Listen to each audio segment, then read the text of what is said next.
السلام علیکم دوستانو، مومن خان فرهادي یو ځل بیا ستاسو په چوکاټ کې دوستانو د نن ورځې لپاره HTML فورم پاسورډ فیلډ یا پټ نوم وایو. دوستانو پټ نوم یا پاسورډ فیلډ په فورم کې د پټ نوم د لیکلو لپاره کارول کیږي.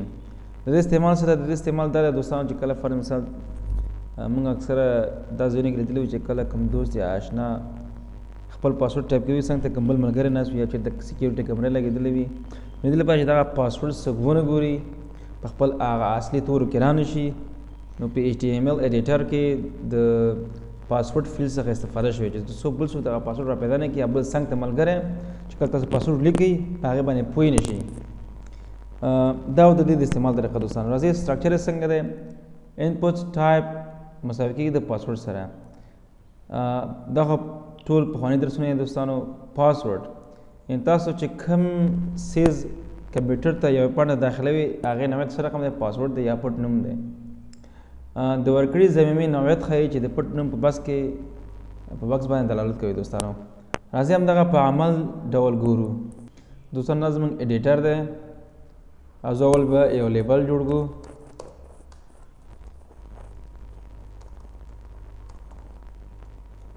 لیبل ورته به نوم ورکړو چې پټ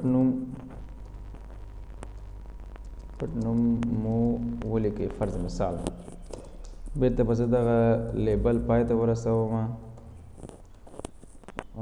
لاندې به ورته اوس خپل د پاسورډ سټرکچر به جوړ کړو. انپوټ ټایپ مساوي کېږي د پاسورډ سره. ښه دیم پاسورډ. راځو اوس لاړ شو خپل صفحه رن کوو یا یې خلاصوو. صفحې باندې کلیک کوو. پټ نوم مو ولیکئ. ګورئ کله چې موږ دلته خپل نوم لیکو هر شی چې لیکو په دغه ستورو کې راځي. ګورئ دوستانو په ډاټ یا نقطه یا هغه چې د فارمت یې جوړ دی، که دغه باندې کلیک کوو موږ ته یې ښایي چې ما شی ټایپ کړی دی، او چې باندې کلیک کوو دا نه ښایي. دا نور ځانګړتیاوې دا په اتومات خپله ځای پیدا شوي په HTML5 کې. خو چې څنګه موږ دا راوستلی شو، څنګه په یو پاڼه کې ځای په ځای کولو چې دا د ایډیټر وظیفه ده.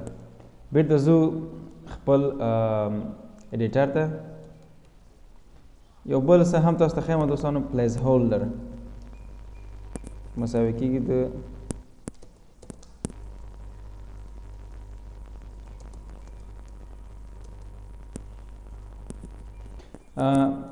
پلیس هولډر دوستانو د دې لپاره دی چې فرض مثال کله تاسې یو چاته یو معلومات ورکوي چې په دغه بکس کې یا دغه ته څه شی تاسو ټایپ کوئ، دې ته وایي پلیس هولډر.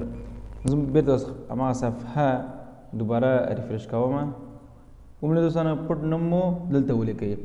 دغه پلیس هولډر د دغې مطلب لپاره استفاده کېږي.